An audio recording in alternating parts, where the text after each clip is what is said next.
The following story has been brought to you by StoriesToInspire.org. It's one of the most special stories I've ever heard in my life. I want you to open your hearts and listen to the story. It happened a number of decades ago. They just developed the surgery which allows for a kidney transplant, saving many lives by transplanting a kidney. Since the way God made us, we only need one kidney. We can survive with one kidney, and therefore so many precious people I know have donated kidneys and literally saved lives. Imagine you look at somebody and you know that they're living every moment because of you. There was a young Jewish man who needed a kidney, but they couldn't find a match. And his father put advertisements in all the newspapers looking for a match to save his son's life. After a very long search, a young man tested, and he was the right match. Can you imagine the joy when he phoned the father and mother and said, I am ready to donate a kidney to save your son's life. He went for all the testing. He went for all the preparations. They of course have to examine you medically, make sure you're perfectly healthy before they remove your kidney. And the physicians agreed that it's good, it's fine, and they scheduled a day for this surgery to remove the kidney and transplant it into the patient's life. 3 days before the surgery, the father of the recipient, the father of the patient gets a call. And the kidney donor tells him, I'm so sorry, but I'm not going to be able to do it for you. I'm not going to be able to give a kidney to save your son's life. Why not? Why not? What happened? The doctor said it's fine. You're medically healthy. He says, my father called me in and told me that I forbid you to give up your kidney for this young man. Why? Is your father afraid for your health? I myself will bring the doctor, will have the doctor call your father and assure him that it will not damage your health. 99.9% we're sure there are not going to be any side effects. You will not be wounded or damaged in any way. You will live the same long life you were destined to live. He says, you can call my father, but it seemed that he was quite adamant. The father of the patient calls up the father of the donor. Hello, this is Mr. So-and-so. My son needs a kidney. Your son graciously offered to donate his kidney. And the man takes the phone and goes, boom. He hangs up the phone on him. He thought it was disconnected, so he rings again. Hello, my dear friend. Why did you tell your son no? Boom! Hangs up the phone. He's shocked. He calls a third time. The man says, have you not gotten the message? Stop calling me. No is no is no. I will never allow my son to give the kidney. Hangs up.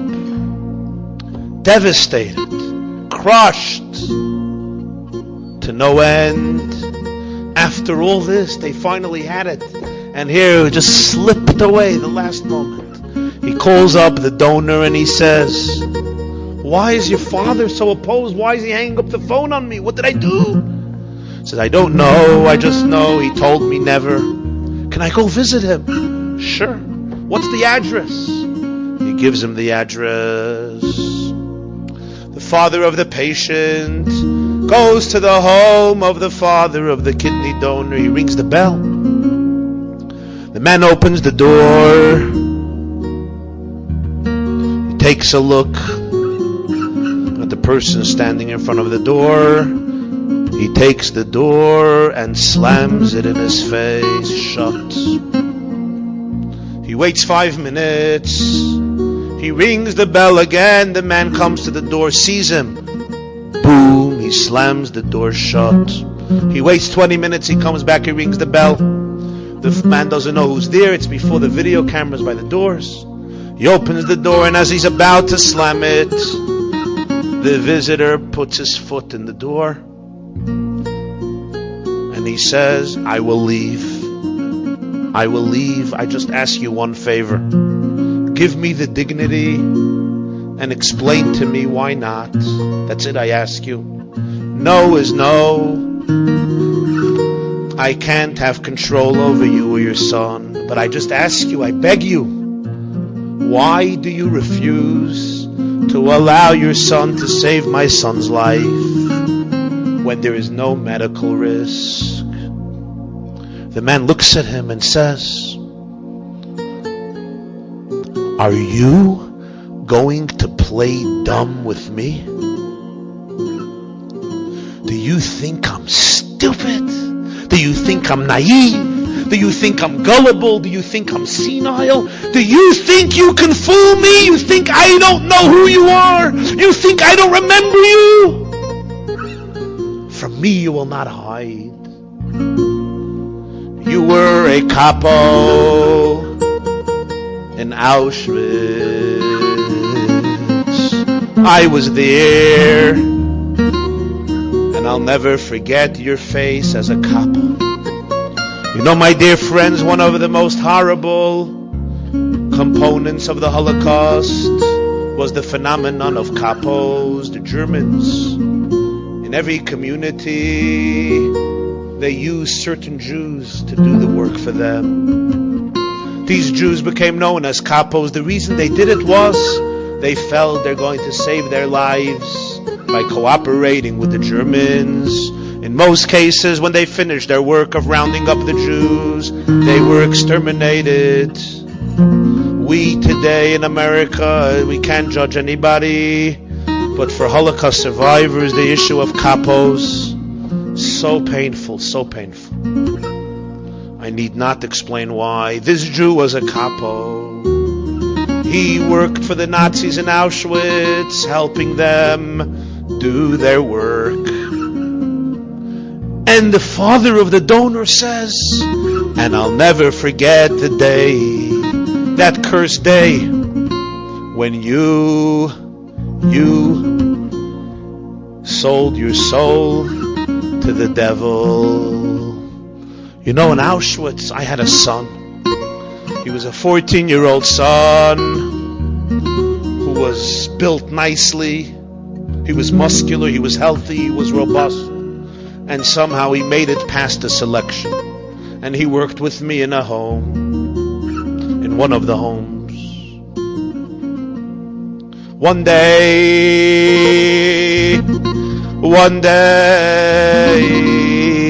an SS commander is inspecting our place of work.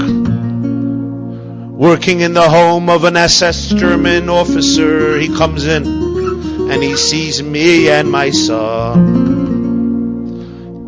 He asks and he says, what is this boy doing here? Take him away to the block. And he specifies the block designated for people waiting to go into the gas chambers. He turns to the capo, to the Jewish capo, and he says, take this child to that block. The Jewish capo obeys, and he takes my child away. I never saw my baby again. Do you know who that capo was? It was you. It was you. I know why you did it. If you would have said no, the SS commander would have taken out his gun and shot you right there. Or worse, would hang you from the gallows. Or worse, would torture you a slow death. I know why you did it. But you did not have the courage to say no because you looked out for your own life. You sent my son to death You sent my son to the gas chambers to save your own life. You became a murderer for your own sake. Now you want me to save your son's life? You want me to allow my son to save your son's life? Where was your compassion? Where was your mercy on a Jewish child on that fateful day? You became a murderer to save your own life. Never will I allow my son to save your son's life. Now leave me alone. As he's about to slam the door shut, the father of the kidney, of the patient who needed the kidney, turns to him and says, so let me tell you the end of the story. I took your child as the SS commander instructed me, but somehow I could not put him in the block from where he would be sent to the gas chambers. I just couldn't do it. I couldn't take this boy with my hands and murder him. On the top of the house where you worked, there was an attic. I had access to it. Rarely would anybody come up. I took your boy. I sneaked him up to the attic of the home, and I hid him there. Every day, I would smuggle some food and bring it up to the attic so that he would be able to eat. And there he remained till the end. When the Russians came and liberated Auschwitz, I was still alive, and your son was still alive. I couldn't find you. You were nowhere to be found. I naturally assumed that your fate was like the fate of the 6 million.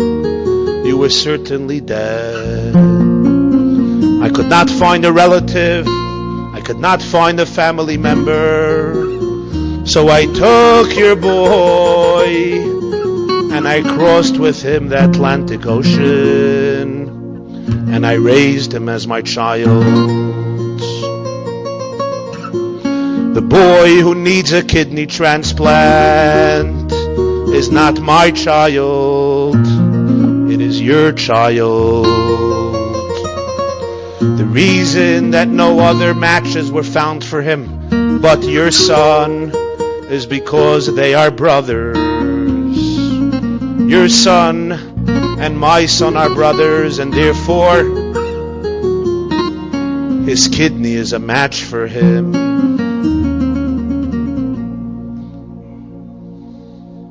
Needless to say,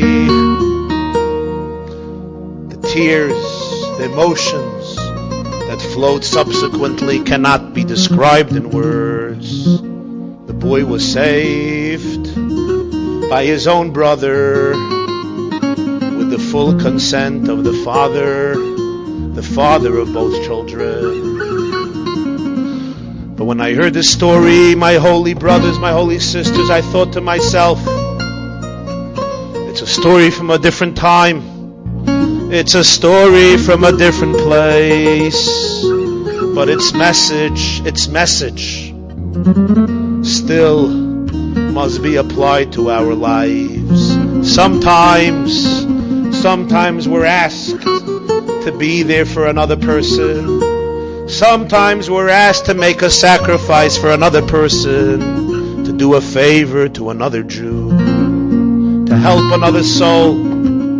And we say, why should I help you? Why should I be here for you? You are you and I am I. And we have to remember that very often I think that I'm saving your son, but I am really saving none other than my son.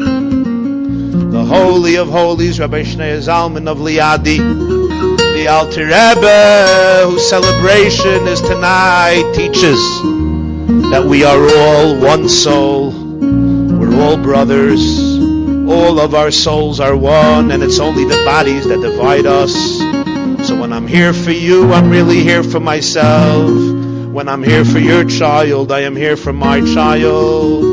Because we are all integrated and interconnected like limbs and organs of a singular organism. What is so moving about the mission statement of Chabad here in Southbury and all over the world is that this is essentially its main message. The main message of Chabad, as taught by its founder, Rabbi Zalman of Liadi, is we are all brothers and sisters. Go out and reach out to another Jew, to another human being, even though she might be a stranger, even though he may not agree with you. They may live a different lifestyle. They may come from a different background. They may be in totally a different world. Remember that we are all really one. We all have one soul. We are really connected. We don't have time for decisiveness, for conflict, for hate. When you're here for another person, you are here for yourself. To celebrate this mission, to celebrate work, is our mission in life. To reach out, to build bridges, and to continue to love each other with every fiber of our being. Because a soul comes down to this world sometimes just to do a favor for another person, for another Jew, materially and spiritually. I want to bless you. I want to bless you, my dear holy friends, that every day you should have the mental space and the courage not to go to sleep until you can look in the mirror and say, today I did a favor for another person. Today I did a favor for another Jew. We went into exile because of our hatred towards each other, and we will be redeemed because of our love towards each other. L'chaim, l'chaim. Enjoyed this story? Come again. Bring a friend. StoriesToInspire.org